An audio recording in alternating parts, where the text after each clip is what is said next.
Hello everyone, I'm the American Cuber, and today is going to be my full review of the Peak Cube 3x3.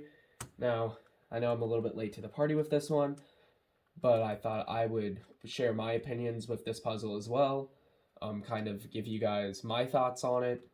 Um, but I feel like that this cube kind of did its job with Peak Cube, getting their foot in the door, but I feel like they tried to stand out so much that, and I'll get to this in just a little bit.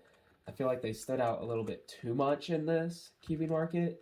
They tried to do so many things different with it that it, in my opinion, it just made everything extremely complicated. Um, but moving on to like the cube itself, it comes factory set with what the instructions say is the medium, like tensioning at zero point 0.9 distance over here. So at about the medium one on that one. And it came with like the weaker springs, and it came with the PC diamond contact surface on the edges, which about that, I kind of don't like it at all.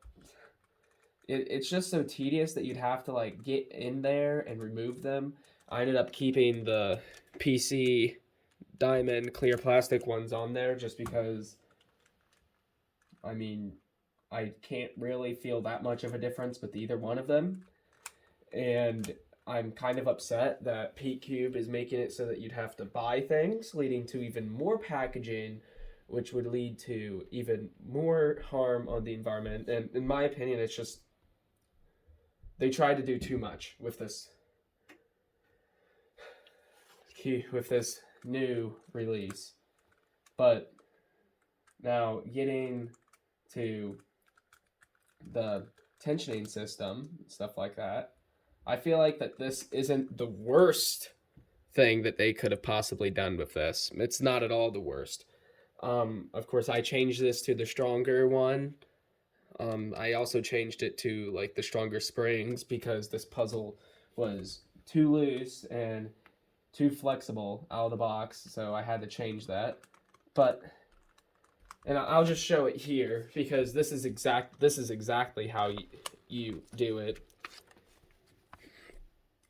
You take that little clear plastic piece that's easy to lose, mind you, and you insert, and then you take that off, which takes a little bit of force, which let me remind you again that it's easy to lose.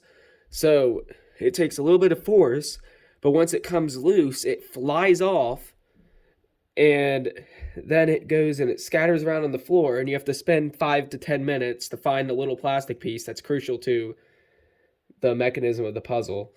So you slide that off, and then you're able to take it off, and then after that, it's pretty self-explanatory. You take the other one, you put it in, and then you slide the plastic piece that comes with that one in there as well. It's not terrible. It's just that little plastic piece, it irritates me. And also, what I don't understand is why they chose to do 4 springs, technically 2 dual springs.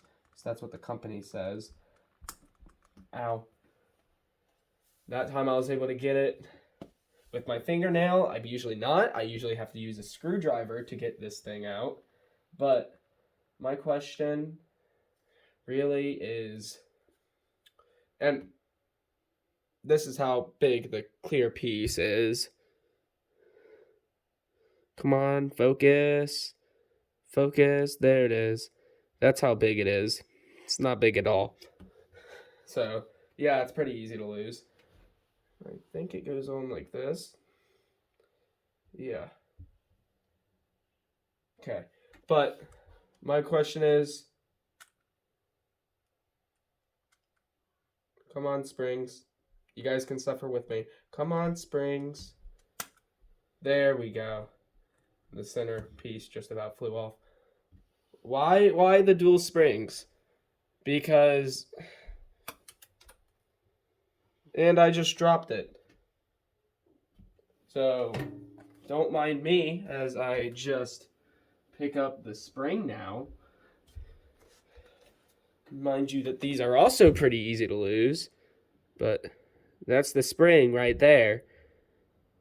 And you see how it has that connecting piece right there? I would have liked this puzzle a lot more if it just came with 4 separate springs, because, I mean, it's pretty intuitive the way it goes in, but you don't really want to think about putting a spring in a cube, but this makes you have to think about it, to where like this piece has to line up on the outside, and it has to go in very specifically. So you have to like basically hold it with your fingertips and then very carefully place it in. Like it's just extremely tedious, and it takes forever to put it in on your first try. But I mean, I guess it's not the worst thing ever. And then like the plastic piece here, after you get you have to do that, and then you clip that on, and now it's back, I guess. So yeah, not the worst tensioning system in the world, but I feel like it could use a little bit more diversity in it. And it's not, as I said, it's not the worst thing in the world, but it could definitely be better. But now I'm getting on to like the actual elements of the cube. Out of the box, I don't know if like this feeling makes sense to you, but I mean, it feels good quality, but as you can tell, it like creaks, and like it's smooth, but like you can kind of hear like the pieces creaking on every turn. And so like it kind of makes me worried, but in the same sense not worried at the same time. But I like the feel of the turning. It's pretty nice. It's not terrible at all. Corner cutting's actually pretty good. As I say this, it completely falls apart. But yeah, over 45. Pretty good. Reverse, not bad either. It feels like it's so effortless. In fact, that's a full QB right there. More than a QB. No, just a single QB. So yeah, reverse corner cutting's actually pretty good on this cube. And I don't know if that has to do anything with like the dual springs or anything, but I mean, it's pretty good. So they got that element right. And end slices are pretty nice. The magnets are kind of strong on it, which in my opinion fits this puzzle quite well. Because if you guys watched my unboxing of all of these puzzles, I outright said that almost all of them were way too fast for me. That included the MGC, but after tightening them up, it seems like the magnets got stronger in some way. I don't know. But now, without further ado, we'll actually get to see how well this puzzle performs. Okay.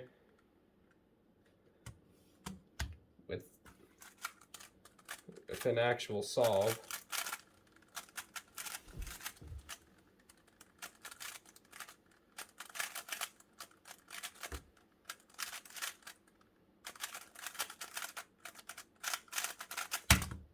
Okay, so pretty nice way to start it off. 1661, so not terrible with this cube.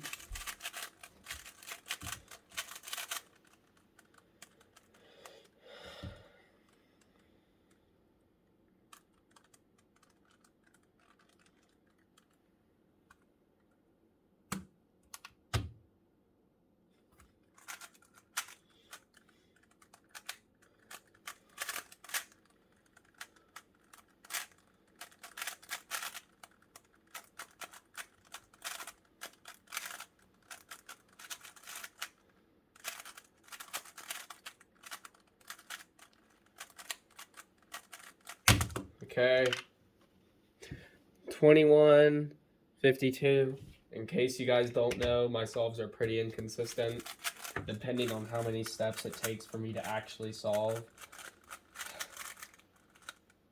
Because I don't know why 2-look OLO and PLL, how I was taught it, isn't really 2-look. But anyways.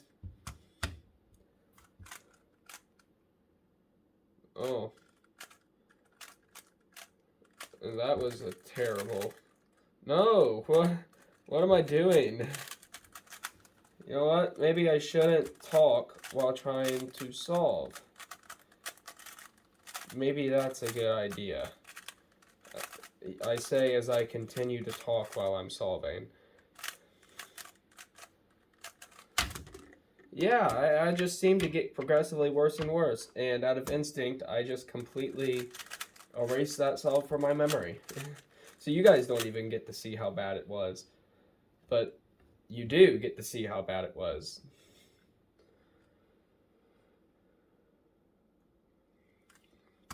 Because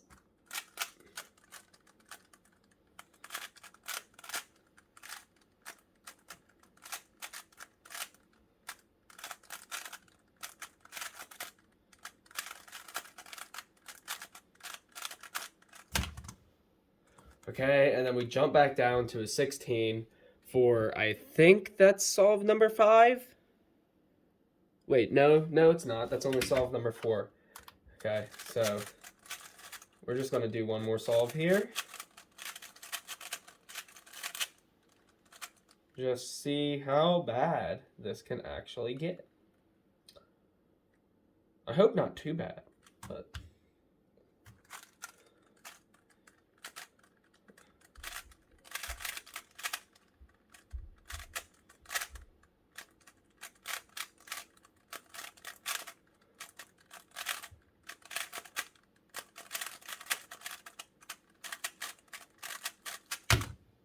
Okay, and then I end this off with a pretty decent 1901. So, and like, that kind of summarizes my experience with this cube. While sometimes it's great and like completely usable, other times it gets locky despite of the good corner cutting. I think that's just because of how flexible this puzzle feels. But the thing is that these are the strongest springs that come with the puzzle. And they're like these stupid dual springs. So I don't think that they make any stronger ones. So I think that I'm just down in my luck for this, but I tend to like more stable feeling puzzles and puzzles that actually seem to keep its cube shape. Like this one, it flexes quite a lot, even for, yeah, that flexes quite a bit, even for being on its strongest spring setting. But that's it. Would I recommend this over the MGC Evo? Not a bit. But I do feel like that this is a good starting place for PeakCube. I feel like that they can look back on its design, see its positives like its corner cutting and its smooth turning and its sort of easy to use tensioning system. But it can also look back on the flaws, being that the tensioning system, despite being easy, actually isn't that easy. The tile thingy, I don't think that really serves that much of a purpose. And maybe focus on making them less springy, which to do that, you might need to have less springs. I don't know how that exactly works, but that's how I see it. Oh, wait. Yeah, this... Okay, I just noticed this. Whenever you flex the cube, it's like there are pieces that just get loose. That might have something to do with the catching. But, anyways, that's all for this video. I'm sorry for not uploading in a little bit here, but I'm glad that you guys, if you have endured this whole video, I'm glad that you did. And as always, I'll see you all next time. I'm the American Cuber.